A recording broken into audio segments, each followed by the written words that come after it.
Welcome back to the course, Multi-Layer Neural Network Training and Testing Implementation. This is Lesson 3, where we will discuss in detail the mathematics of multi-layer neural network training.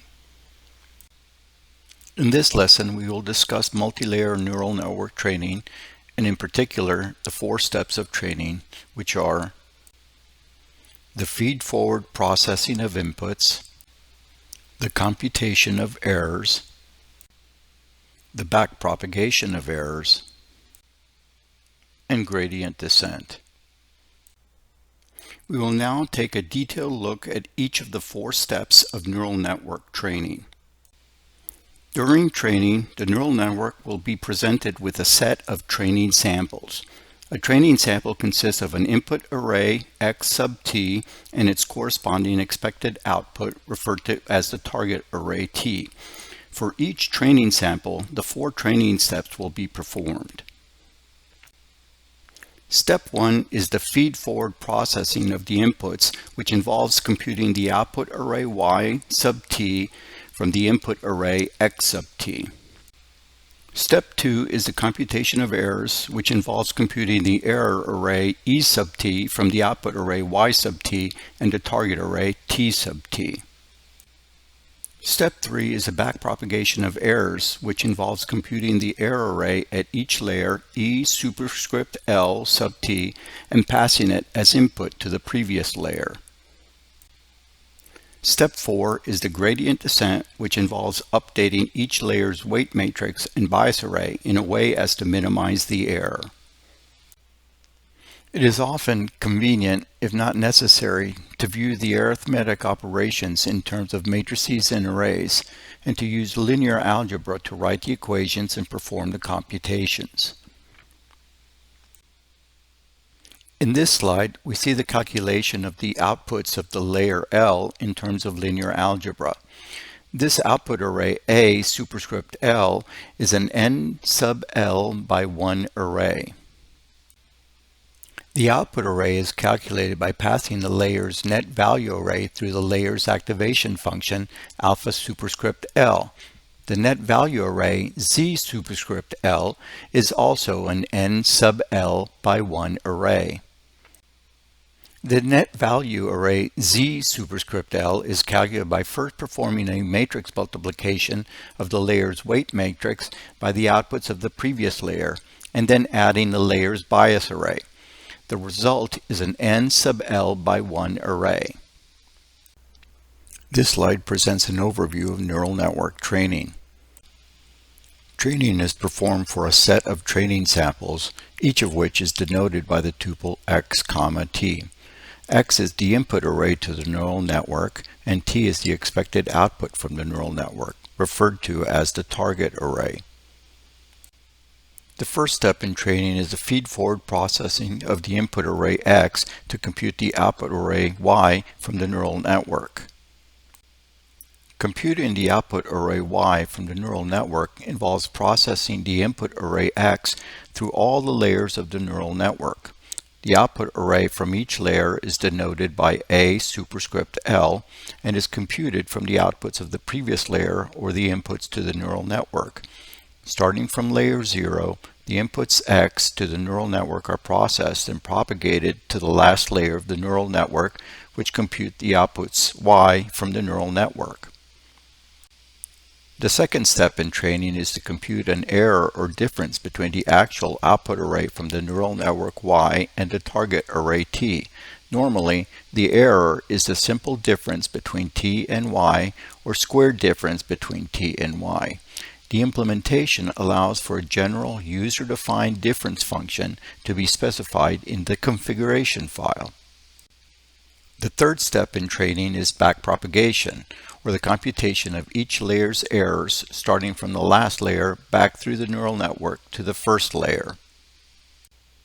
Backpropagation of errors starts from the last layer of the neural network back through the neural network to the first layer.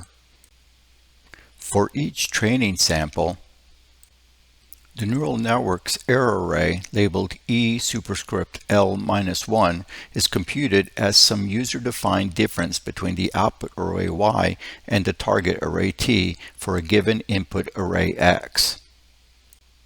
Then we calculate what is referred to as the signal array, denoted by S superscript L, by multiplying the previously computed error array for the layer by the derivative of the activation function for the layer with the output array of the layer as parameter. This is done for all layers starting from the last layer all the way back to the first layer. The result is an n sub L by 1 array. Lastly, the error array for the preceding layer is computed using the matrix multiplication of the transpose of the current layer's weight matrix by the current layer's signal array. This multiplication results in an n sub L minus 1 by 1 array. The fourth and final step in training, referred to as gradient descent, is the adjusting of the weights and biases based on the inputs and errors into each layer. The adjustments are referred to as delta W superscript L and delta B superscript L. Gradient descent proceeds as follows. For each training sample, the layer's weight gradient matrix, denoted by uppercase G superscript L, is calculated by multiplying the layer's signal array, denoted by lowercase s superscript L sub t, by the transpose of the input array to the layer. For simplicity, the input array is denoted by x superscript L, where the layer 0 is the input array to the neural network, and for all other layers it is the output from the previous layer. Note, therefore, that the dimension of the input array is different for every layer. The dimension of the gradient matrix is n sub L by n sub L minus 1. The bias gradient array, denoted by lowercase g superscript L, is equal to the layer's signal array. The dimension of the bias gradient array is n sub L by 1. The layer's delta weight matrix, denoted by delta W superscript L, is computed by multiplying the learning rate, denoted by lowercase Greek letter eta, by the weight gradient matrix. The layer's updated weight matrix is computed by adding to the current layer's weight matrix the delta weight matrix and the product of the previous weight delta matrix multiplied by the momentum parameter, denoted by the lower Greek letter mu. Analogously, the layer's delta bias array is computed by multiplying the learning rate by the layer's bias gradient array. Also similar to before, the layer's updated bias array is calculated by adding to the layer's current bias array the delta bias array and a product of the momentum parameter with the layer's previous delta bias array. This is how all the layer's weight matrices and bias arrays are updated. We will now take a deeper look at activation functions.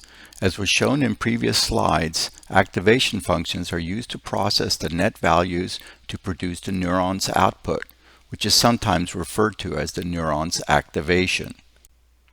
The table shown in the slide, which came from the source listed in the slide, lists the most used activation functions, showing their name, how to compute the function, and its derivative. The x in f of x is the neuron's net value. The derivative function is denoted as f prime of x. Note that some derivative functions use f of x while others use x. It is important to understand that x is the neuron's net value and f of x is the neuron's output. Therefore, when a derivative function uses f of x, they are using the output value, not the net value. Activation function classes in the C# source code implement an interface that declares three methods: compute, derivative, and post-process. All the activation functions in this slide define the compute and derivative methods. However, only the softmax activation function actually defines the post-process method. The softmax activation function is e to the x. In the post-process method, the softmax activation function normalizes a layer's neuron's outputs by the sum of all the outputs. This method is called after all the layer's outputs are calculated. This course will not cover in detail which activation function to use for a particular purpose. Their application is discussed in detail in other videos and articles and could actually be another learning factor when using genetic algorithms, for example. Nonetheless, the softmax activation function is particular in that it is often used when classification is the intent of the neural network. This is discussed in more detail in the datasets lesson later in this course. Now that the neural network has been trained, in the next lesson, we will be discussing how the neural network is tested to measure its prediction accuracy.